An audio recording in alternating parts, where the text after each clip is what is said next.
بسم الله الرحمن الرحيم والصلاة والسلام على رسول الله.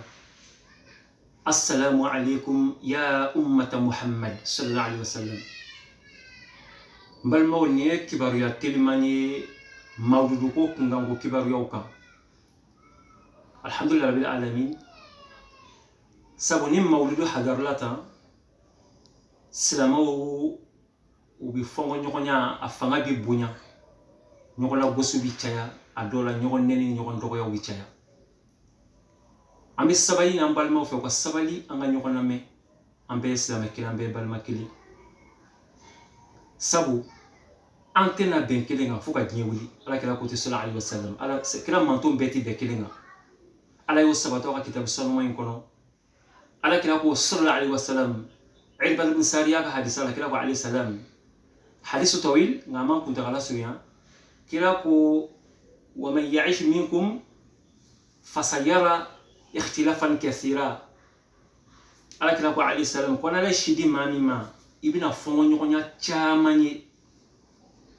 ولامبال ماو ني انا ما دون فورا نيغونغو كرنغرنا ني مسالينا لودي على كلاكا مولود فيتي دو كوا بي بين دو كوا تي بين oh no fongo nyoya unana comme ala kila ko ali salam kibna fongo nyoya chamani munu ko abi ben ani munu ko ati ben akadi beye beka laini ale mi fo ko ka to la ale ka sabato ka mawele kana uma oh allah subhanahu wa ta'ala anana boda da kitabu sanmay ko ni mamu bi chieni ala ko ba'da a'udhu billahi minash shaitani rajim ala ko wa in tanaza'tum fi shay'in nafu nyuqsama sama fena فرضوه إلى الله ورسوله أسيم كتعلم أن لك كده يعني إلى كتاب الله وسنة النبي صلى الله عليه وسلم القرآن ولا حديث سلامو سيجنا كنا أمة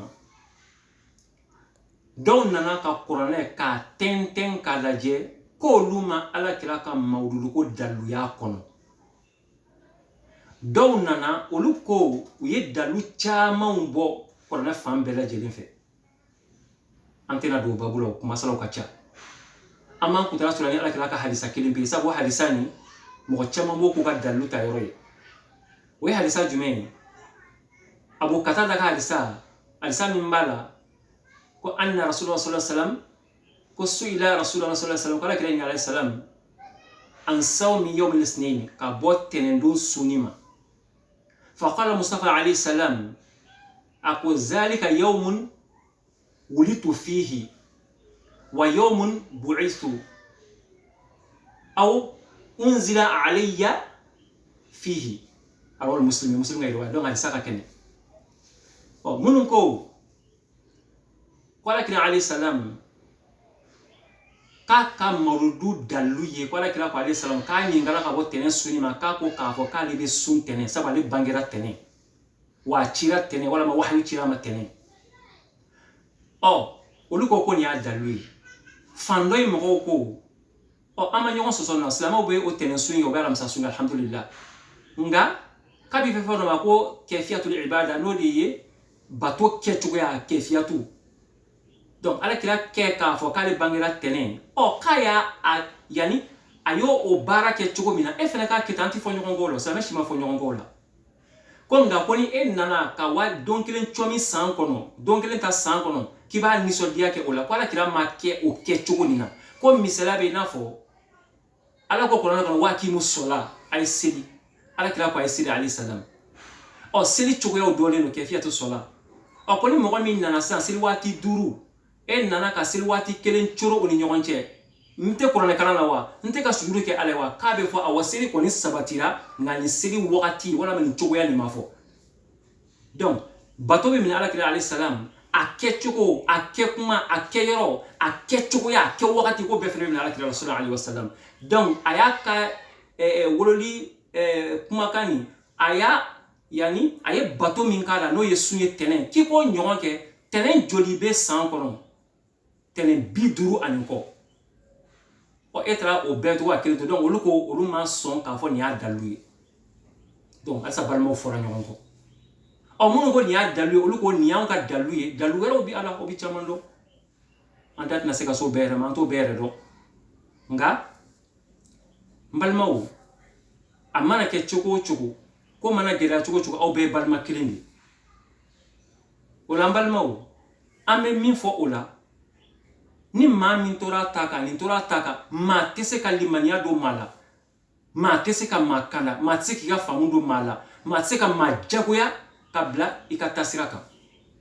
sabala ko kama alayhi salam ako wa ma ala rasul ila al balagul mubin foyti ala kilama alayhi salam fara la sili bangeli o ami sabali ni fan fla bela jelen fe nyogon neni nyogon buruja nyogon la gosika nyogon bo dina ka nyogon kafiriya ama so fena madam balmaw ne ko mawdudu bi daga nga dalu ne ya famne ko dalu be embulu ne ko la ni te dalu ne bulu ne ma dalu ala ne take o anto ko sike alama nga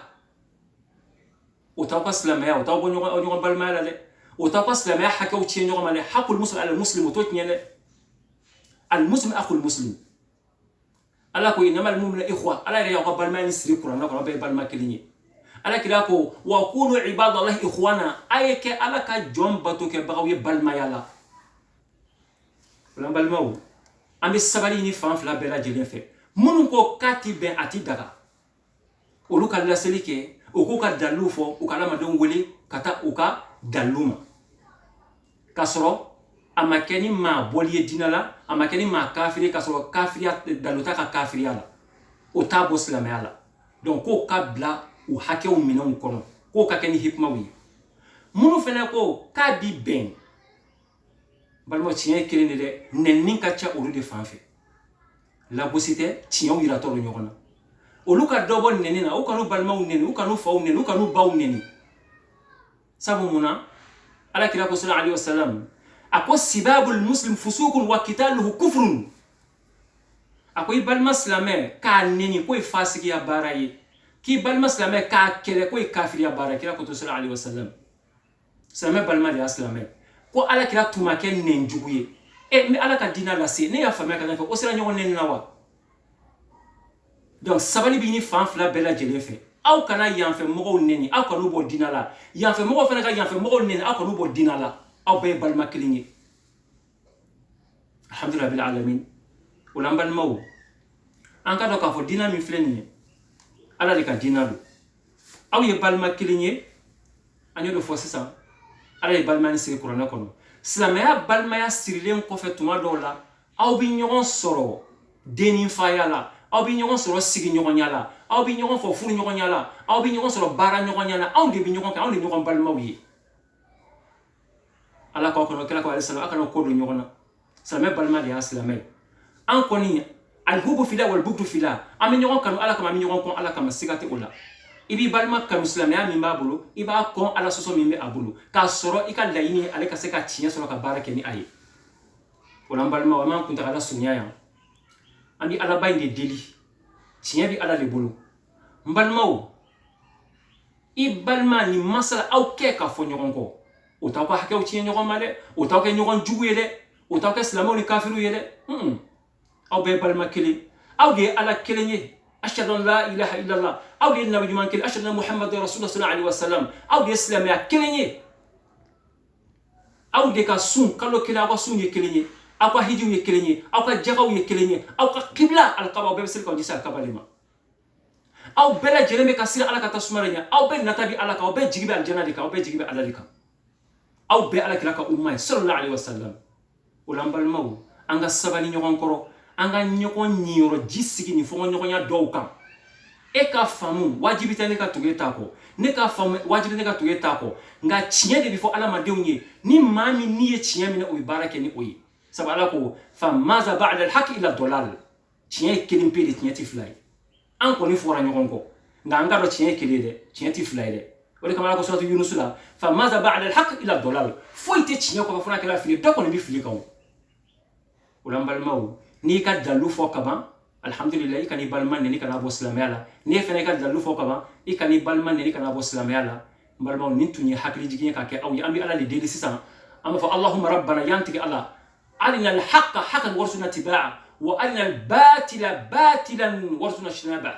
subhana rabbika rabbil izzati amma yasifun wa salamun ala al mursalin والحمد لله رب العالمين من أخيكم أبو الفوزان فوزان والسلام عليكم